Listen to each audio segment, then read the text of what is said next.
Cumprimento os amados com a paz de nosso Senhor e Salvador Jesus Cristo. Desde já seja muito bem-vindo ao nosso canal da Escola Dominical, adultos e adolescentes. E a partir desse trimestre, o primeiro trimestre de 2022, estaremos acrescentando mais 2 faixas etárias aí ao nosso currículo da Escola Dominical.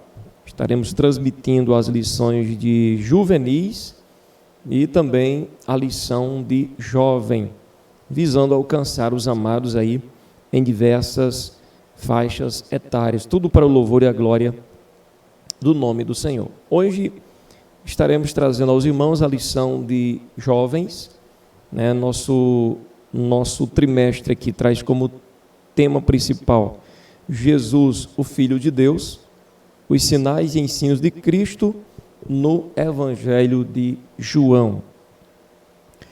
Nós temos um texto principal na primeira lição, conhecendo o Evangelho de João, uma lição de porte e de caráter introdutório, mas que já traz para a gente aqui, olha, meu amado irmão, fique até o final assistindo esta videoaula, porque tem coisa boa, viu? Tem bênção de Deus nesta lição. Embora ela seja introdutória, porém já vem recheada de ensinamento para a nossa vida espiritual.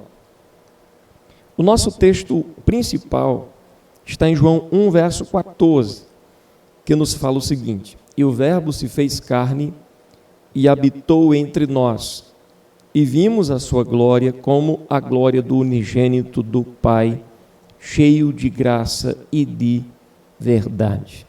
Já temos aqui uma revelação extraordinária através desse versículo, quando diz que o Verbo, a palavra, se fez carne e habitou entre nós. Eu costumo dizer para a amada igreja que nós somos muito privilegiados, que a humanidade é muito privilegiada, só basta agora reconhecer, só falta muitos reconhecerem, porque o próprio Verbo, a própria palavra, o próprio Deus veio habitar, morar entre nós.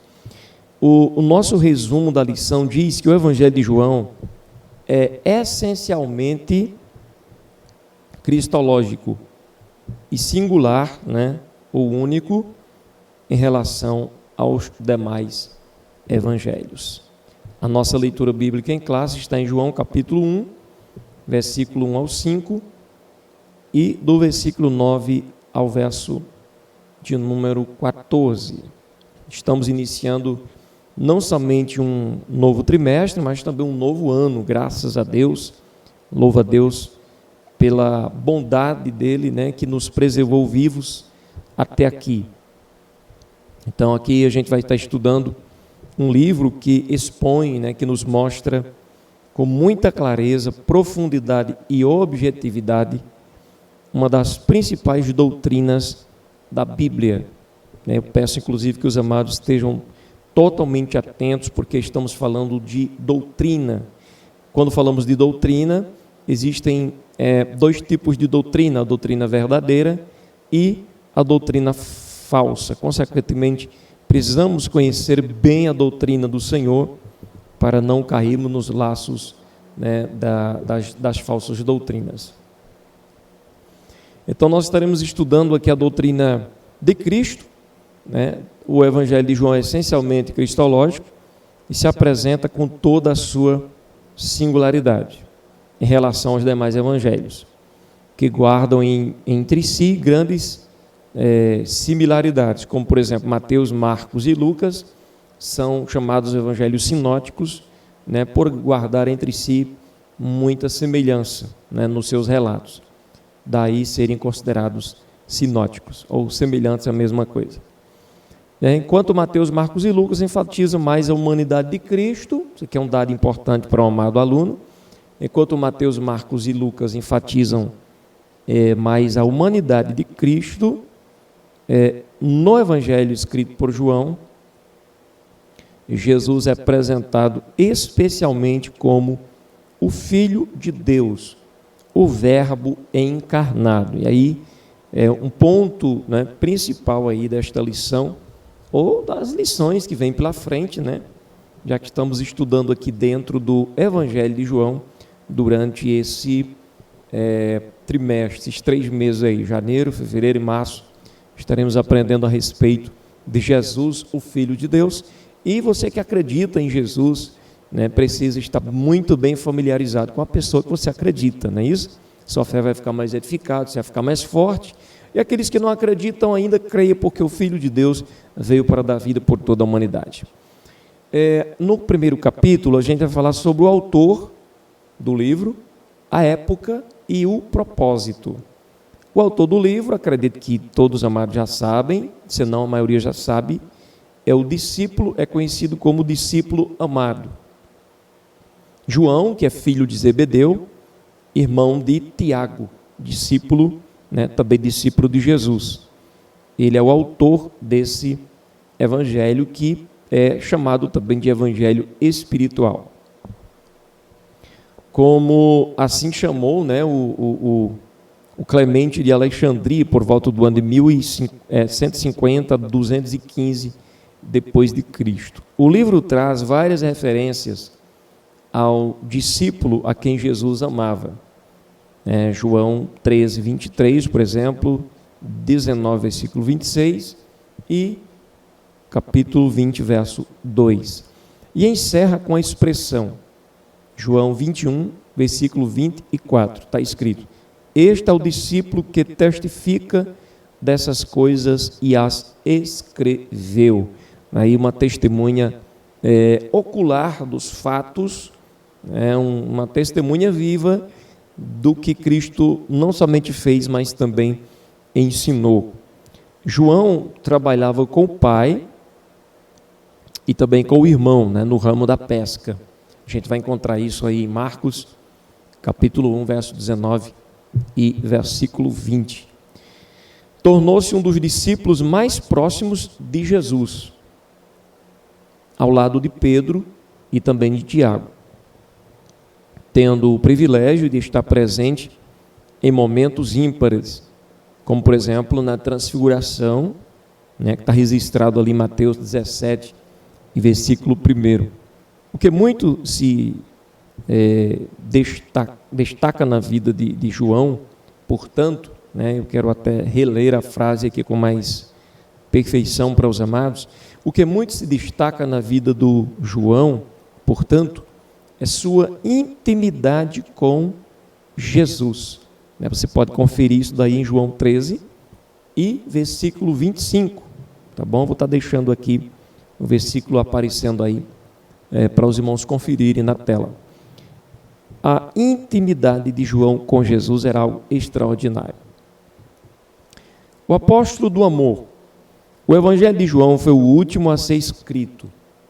Não há uma data específica, mas registros dos primeiros séculos indicam ter sido entre os anos 80 e 95 depois de Cristo. Nessa época e nos séculos seguintes foram intensos os debates teológicos em torno das doutrinas centrais da fé cristã. Muitas heresias foram forjadas, né, pelo judaísmo, que tentou se restabelecer após a diáspora, ocorrida depois de 70 depois de Cristo, quando aconteceu, né, a destruição de Jerusalém. Também no seio do cristianismo surgiram muitos hereges. Dentre os falsos ensinos, destaca-se o que negava a divindade de Jesus. E aí o amoroso apóstolo João, né, o mesmo autor de 1º, 2º e 3º João, e também o autor do Apocalipse, havia estabelecido muitas igrejas, né, especialmente na Ásia Menor. Foi justamente de lá, né, mais precisamente de Éfeso, que escreveu o evangelho que traz o seu nome, cujo escrito serviu para solidificar a fé de cristãos, não somente pelo seu tempo, mas de todas as épocas, chegando até nós, né? Edificando a fé dos cristãos, não somente de seu tempo, né, da época em que ele escreveu, mas esse evangelho tem edificado a fé, né, de pessoas até nos dias atuais em que nós vivemos. O terceiro tópico diz que João era evangelista e, ao mesmo tempo, um apologista, um defensor da fé. O diligente pastor João, já idoso, era também evangelista e apologista. Seu evangelho tem esse duplo caráter, sobressaindo nele uma firme apologia ou uma firme defesa, né, da doutrina central da fé cristã.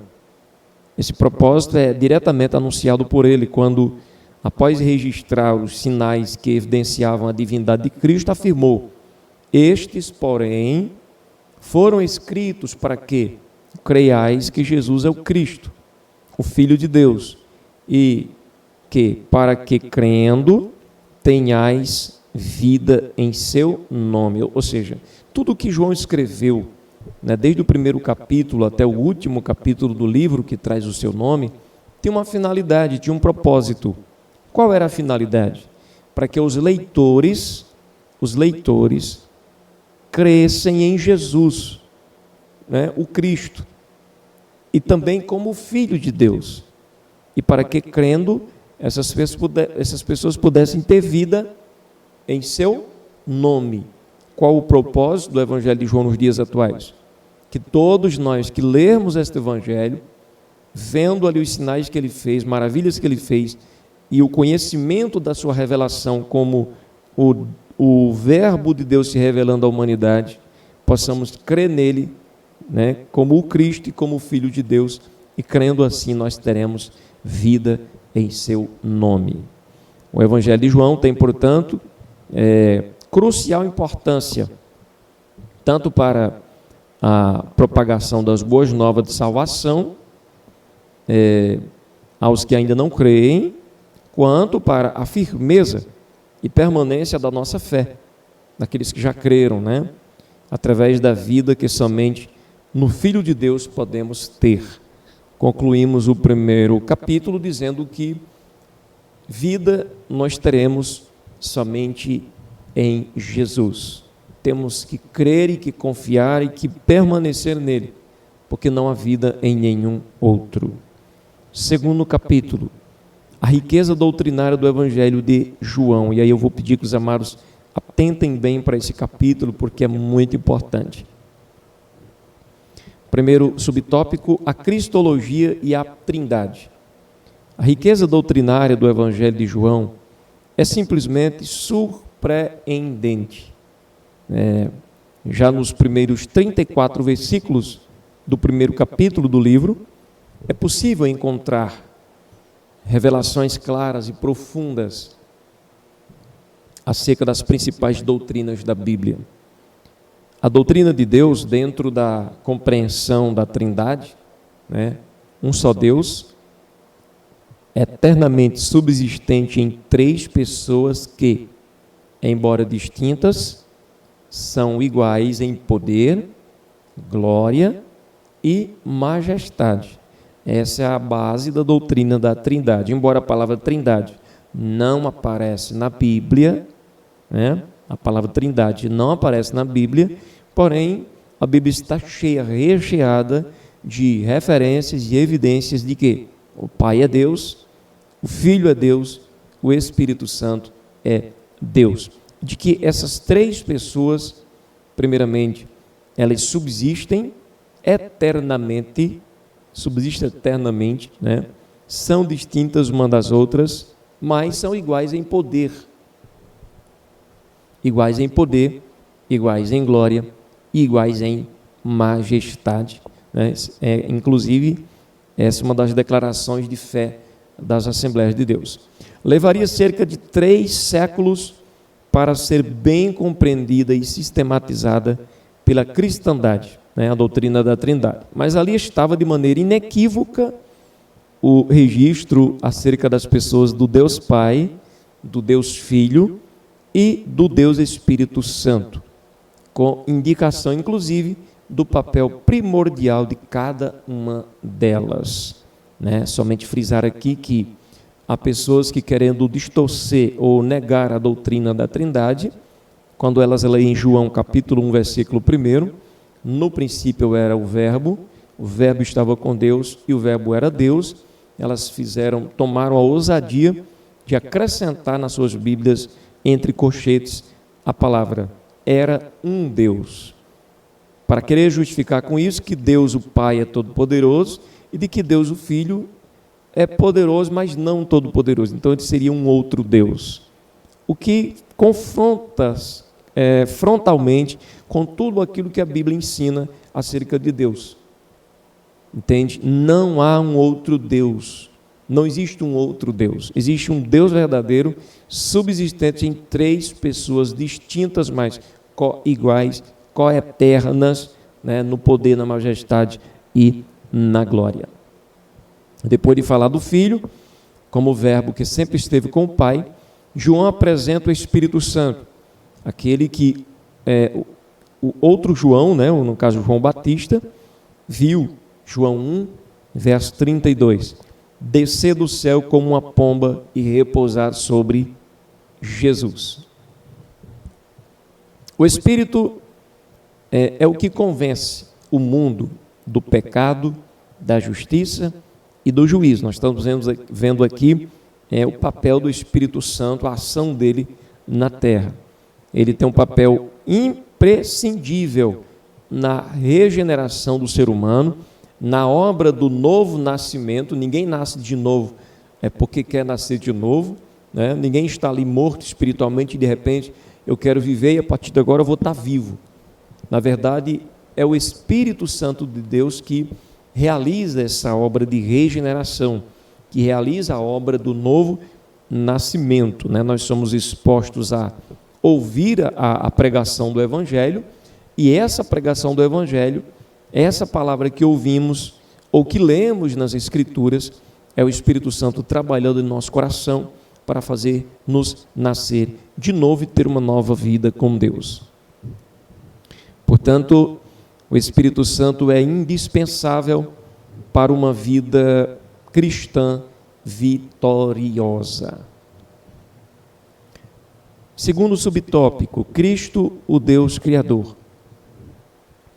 João não apenas refere-se a Cristo como um ser divino, mas apresenta desde logo seus principais atributos, como a eternidade, a onipotência, a onipresença e a onisciência, pois o cita, ou o situa, melhor dizendo, João o situa aonde? No princípio. Quando ele diz no princípio era o verbo, e o verbo estava com Deus, e o verbo era Deus. Em que princípio? Na eternidade passada. No princípio, na eternidade passada. Agindo com e como Deus, como está escrito em João 1, versículo 1. No princípio era o verbo estava com Deus e o verbo era Deus. Jesus sempre existiu ali, né, como o verbo, como a palavra, junto ao Pai. Quando houve esse princípio, né, que foi revelado a Moisés? Cristo já existia como verdadeiro Deus. Quando houve esse princípio, que foi revelado a Moisés, em Gênesis 1, versículo 1, por exemplo, lá está escrito: no princípio, criou Deus os céus e a terra. Porém, essa palavra Deus, que aparece lá em Gênesis 1, versículo 1, ela é de caráter pluralista, ela fala de uma pluralidade. Então, está falando então das três pessoas da Trindade, no caso o Pai, o Filho e o Espírito Santo, que estavam, evidentemente, trabalhando na obra da criação. Né? O Pai, o Filho e o Espírito trabalharam na obra da criação. Cristo já existia ali como verdadeiro Deus eterno, sem princípio, incriado. Ele, aliás, participou com o Pai e o Espírito, né, da obra da criação. Quando João 1:3 está escrito: todas as coisas foram feitas por ele, e sem ele nada do que foi feito se fez. Cristo, portanto, é também Deus Criador. Por isso, Gênesis registra a ação plural. Gênesis 1, verso 26, está escrito: façamos o homem a nossa imagem, conforme a nossa semelhança. Há quem diga que esse texto refere-se à presença dos anjos junto com Deus na hora da criação. Mas é fato dizer que quem criou todas as coisas foi Deus, não os anjos. Não há evidência em lugar nenhum de que algum anjo, que é criatura, criou alguma coisa. Então Deus, que é eterno e é bendito eternamente, foi quem criou, é o autor de toda a criação. Então, quando o texto diz façamos, não é Deus convocando os anjos para criar todas as coisas, pelo contrário, é o Pai, o Filho e o Espírito Santo presente ali na criação do homem. E Paulo está afirmando que ele, Cristo, é antes de todas as coisas e todas as coisas subsistem por ele. Não há necessidade de acrescentarmos aqui outras coisas, porque, claro, quando o texto diz que ele é antes de todas as coisas e todas as coisas subsistem por ele, não está dizendo de que ele é antes do Pai. Pelo contrário, ele sempre existiu junto com o Pai. Amém? Então, eu quero que os amados possam estar atentos a esse detalhe importante. Terceiro subtópico: Cristo no Antigo Testamento. O discípulo amado também sintetizou em um versículo apenas a livre e permanente agência de Cristo desde o Éden e por todo o Antigo Testamento, até sua encarnação, quando diz, João 1, verso 4, nele estava a vida, e a vida era a luz dos homens. Ou seja, desde sempre, que a vida estava em Jesus, desde sempre que Jesus já era a luz dos homens.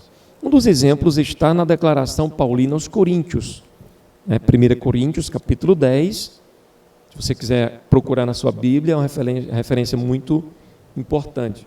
1 Coríntios, capítulo 10, verso 1 até o versículo de número 4, quando diz o seguinte: ora, irmãos, não quero que ignoreis que nossos pais estiveram todos debaixo da nuvem, e todos passaram pelo mar, e todos foram batizados em Moisés, na nuvem e no mar. E todos comeram de um mesmo manjar espiritual, e beberam todos de uma mesma bebida espiritual, porque bebiam da pedra espiritual que os seguia, e a pedra era Cristo. Cristo sempre esteve presente no Antigo Testamento, antes da sua encarnação, antes de ele nascer entre nós como homem, através de uma mulher.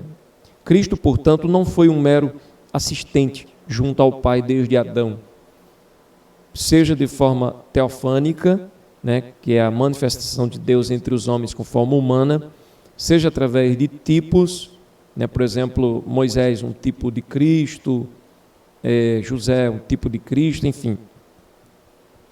O Deus Filho esteve presente em toda a antiga aliança, aguardando o tempo em que haveria de se manifestar, encarnado, para a obra prometida ainda no Éden, conforme a gente vê lá em Gênesis 3, versículo 15, que da semente da mulher nasceria um que pisaria a cabeça da serpente. Foi quando Jesus venceu Satanás ali na cruz, morrendo como um cordeiro, como ovelha muda levada para o matadouro, sendo em tudo tentado, mas nunca cometeu nenhum pecado. Jesus venceu o inimigo, expondo ao vitupério publicamente, ele com todas as suas hostes da maldade. Vamos adentrar aqui no terceiro e último capítulo, Cristologia, sinais, sermões e declarações. Subtópico 1, os sinais miraculosos. O Evangelho de João apresenta o Jesus homem manifestando sua glória como o unigênito do Pai. Por que Jesus homem? Para entender, Jesus se fez homem quando se encarnou e quando foi gerado pelo Espírito no ventre de Maria. Por isso é chamado de Jesus homem, mas filho de Deus ao mesmo tempo. Então ele tinha duas naturezas. Jesus era 100% homem e ao mesmo tempo 100% Deus. Era o unigênito do Pai, conforme de João 1,14. A completa humanidade de Cristo está em perfeita consonância com sua completa divindade. As narrativas dos milagres apresentam Jesus homem de forma natural, como um convidado comum para uma festa de casamento, por exemplo, realizando sinais sobrenaturais, próprios de alguém absolutamente incomum. Jesus naturalmente foi chamado à festa de casamento, mas chegando lá e vendo a necessidade, ele age fora do comum, fora do natural. Então vemos as duas naturezas de Cristo. Sua natureza humana, mas sua natureza divina, como Todo-Poderoso, capaz de transformar água em vinho, o que não pode ser tido como um ato, fenômeno da natureza, coincidência, nada disso. Milagre, obra realizada pelo próprio Deus. E também realizar ali inúmeros outros milagres, durante todo o livro a gente vai ver isso no Evangelho de João. Tais sinais tinham como finalidade demonstrar que ele e o Pai são um. João 10:30, Jesus disse: eu e o Pai somos um. Sem prejuízo algum de sua completa sujeição ao Pai através da encarnação. Há quem diga que não, Jesus não é Deus porque ele é sujeito ao Pai. Claro, ele é o Filho. O fato dele ser sujeito ao Pai não quer dizer que ele não seja Deus igual ao Pai. Pelo contrário, simplesmente há aí a sequência de uma ordem divina muito, muito, muito bem preparada, muito bem organizada entre si. O Pai, o Filho e o Espírito. Nós vemos isto em Filipenses 2:5-11, quando Jesus, em obediência ao Pai, se humilha, indo ao ponto de morrer numa cruz por toda a humanidade. É um exemplo extraordinário. Tudo isso para cumprir a obra de redenção de todo aquele que nele crê, como diz João 3, verso 14 ao 18. Registrados por João, há mais 6 sinais, que são eles: a cura do filho de um oficial do rei, a cura de um paralítico de Betesda, a multiplicação de pães e peixes, e Jesus ele aparece andando sobre as águas do mar da Galileia, lá em João 6,16, e a cura de um cego de nascença. Temos também a cura, ou melhor, a ressurreição de Lázaro, em João capítulo 11, versículo 1 ao 45, que mostra com clareza a capacidade de Jesus de operar milagres. Milagres extraordinários. Muitos outros não estão escritos. E conforme disse João, em hipérbole, se tudo o que Jesus fez fosse escrito, nem ainda o mundo todo poderia conter os livros que se escrevessem. João está contemplando o que Cristo fez numa dimensão tão gloriosa que ele fala que é como uma hipérbole. O que é hipérbole? Ele usa um exagero para transmitir uma verdade. Hipérbole é a mesma coisa de exagero. Ele disse que se fosse escrito o que Jesus fez, nem mesmo o mundo todo daria conta de conter os livros que fossem escritos, o que mostra que o ministério de Jesus foi extremamente ativo. Esses 3 anos que ele passou na terra fazendo a obra, era extraordinário mesmo. Segundo subtópico, os sermões cristológicos. É muito importante considerar como as Escrituras valorizam a exposição das doutrinas. Os sinais são importantes, mas não são suficientes. O que isso quer dizer? Vamos entender então? As multidões precisavam não apenas crer no Messias como Deus, capaz de realizar milagres, mas como o necessário e suficiente Salvador e Senhor. Ou seja, preste atenção que o autor está querendo dizer aqui, sabiamente. As multidões, ou seja, os sinais são importantes, mas não suficientes. Mas como assim? Como entender isso daqui? O autor está querendo dizer que os milagres, os sinais, as maravilhas que Jesus fez são grandiosas, mas que nós, seres humanos, essas maravilhas não são suficientes enquanto nós não reconhecer do que realmente nós necessitamos, que não é somente de uma cura física. Nós necessitamos de Jesus, não somente para nos curar fisicamente, mas para ser o nosso suficiente Salvador e Senhor da nossa vida. Então, se alguém crê em Jesus, mas não como seu suficiente Salvador e Senhor, isso não garante a sua salvação.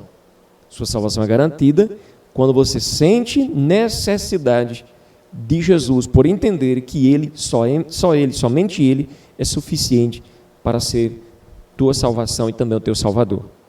Isso está muito claro nas mensagens de Jesus, a começar pelo sermão que pregou para Nicodemos. Note que Nicodemos reconhecia com perfeição quem era Jesus. Então, o que significa isso? Ele era um homem salvo? Não. Então, é possível que alguém, nos dias de hoje, reconheça com perfeição quem é Jesus, mas mesmo assim não seja uma pessoa salva. Olha o que o texto bíblico diz. Olha, a primeira coisa que o fariseu Nicodemos fez, o príncipe dos judeus, foi reconhecer que Jesus era um mestre vindo de Deus. E não é verdade? Jesus era um mestre e era vindo da parte de Deus. Ele tinha consciência disso. Nicodemos tinha certeza disso. Por quê? Porque ele tinha visto os sinais e tinha crido. Entende? Então é dentro desse contexto que podemos afirmar que os sinais não são o suficientes. Porque pode alguém reconhecer os sinais e pode alguém reconhecer quem está fazendo os sinais. Mas se não reconhecer Ele como único e suficiente Salvador e Senhor, está faltando o principal. Então note o seguinte. Justamente por causa dos sinais, como já lemos, mas era imperativo que Nicodemos reconhecesse sua necessidade pessoal de salvação. Como diz Matthew Henry, ele disse, não era suficiente que ele admirasse os milagres de Cristo e reconhecesse sua missão. Ele devia nascer de novo. Foi justamente o que Cristo falou para Nicodemos. Por isso que Jesus lhe disse, na verdade te digo, que aquele que não nascer de novo não pode ver o reino de Deus. Que declaração fundamental, extraordinária, grande. A mesma revelação do aspecto salvífico do seu ministério, ele apresentaria no sermão pregado à mulher samaritana e em outros 5 sermões registrados por João. 5:16, capítulo 6, 37, capítulo 8, versículo 12 e capítulo 10, verso 1. São alguns sermões de Jesus. Com isso, Jesus nos deu o exemplo de que é preciso pregar, pois a fé é pelo ouvir e o ouvir pela palavra de Deus. Romanos 10, verso 17. Último subtópico para a gente concluir essa lição de hoje. As declarações divinas. Além dos sinais e dos sermões, o Evangelho de João traz quantas declarações? 7. 7 declarações de Jesus que revelam sua deidade ou sua divindade. Em todas elas, ele se apresenta como o Eu Sou. O mesmo Deus que se manifestou a Moisés como o Deus de Abraão, o Deus de Isaac e o Deus de Jacó. Está lá em Êxodo 3, verso 14 e verso 15.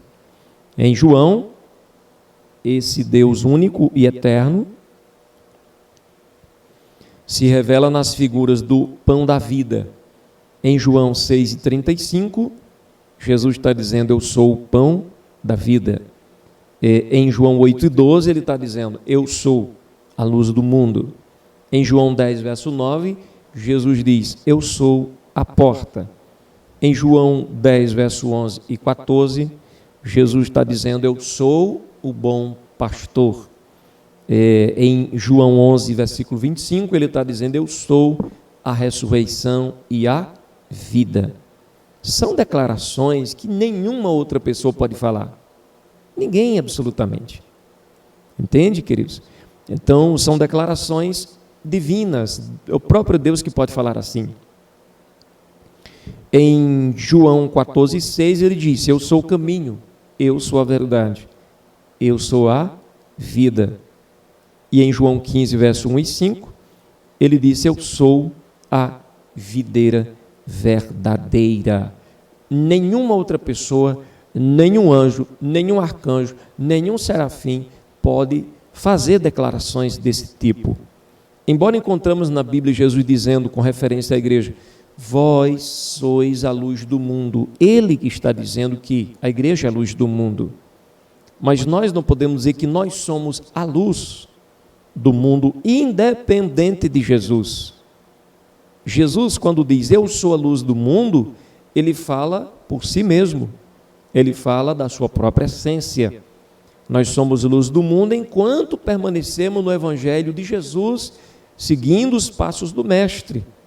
Porque o próprio Jesus fala isso. Ele disse, se alguém me segue, não andará em trevas, pelo contrário, terá a luz da vida. É nesse sentido que Jesus diz que nós somos a luz do mundo.